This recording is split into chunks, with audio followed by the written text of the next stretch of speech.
This is our frog helper tool. This tool is quite handy if you want to build turnouts and you prefer to use a different technique other than assembly fixtures. If you want to use a more traditional approach of building a turnout in place or spiking it or whatever. What this tool can do is it really makes the process of joining the frog point rails together nice and precise. Used in addition to with our PointForm tool. This tool will hold the two rails in place while you solder it together.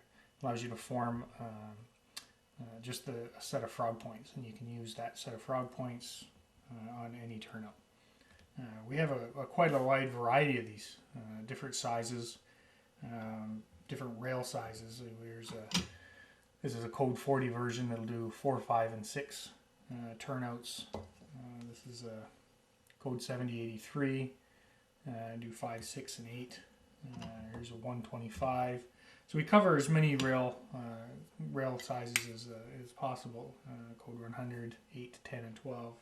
Large variety. So pretty well any turnout size, any rail code that you're working with, you'll have one of these tools to match.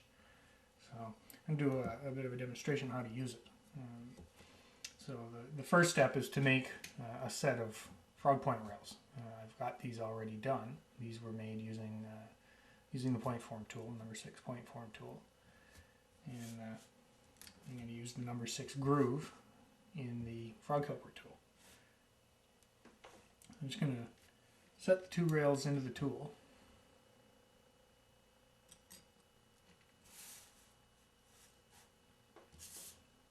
I'm just going to set the two rails into the tool. And there's a pocket at the end of the tool. And what this does is it provides lots of clearance underneath the rail. So this tool doesn't act as a heat sink and draw all the heat out of the rail while you're trying to solder it. So I put my left and right halves in there. And there. And there.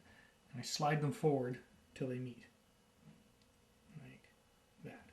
And this is a symmetrical, these frog points made in the PointForm tool are symmetrical point halves.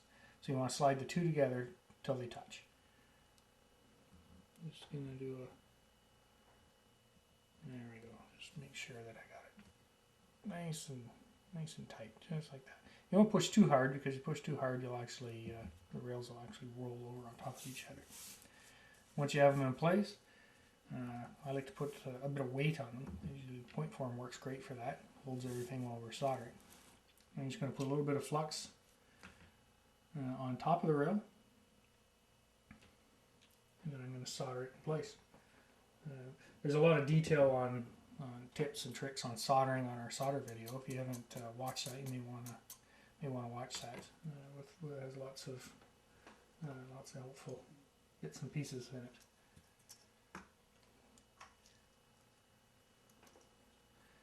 Okay, so I'm just going to put a little bit of heat on the top of the rail and solder. And I use a fair amount of solder actually doing this.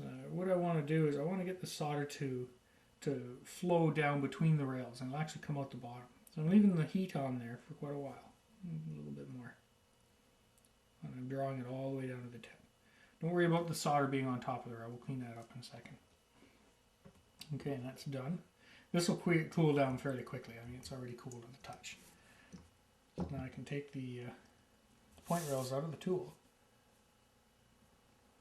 And you can see we got a nice set of frog point. That's a nice number 6 frog point, and it's solid. It's not going to come apart. And after that, I like to just clean the top of it off a little bit with a file, just to take the bit of solder that might be on there. And I do this and make sure I'm holding that file flat on top, and just a couple of passes across the top like that, just to clean that off. When these are installed in place and you build a turnout around it, your last step will be to clean the rail, and that'll allow you to clean off the top of that. So that's how I use a frog helper tool. It's quite a handy little tool.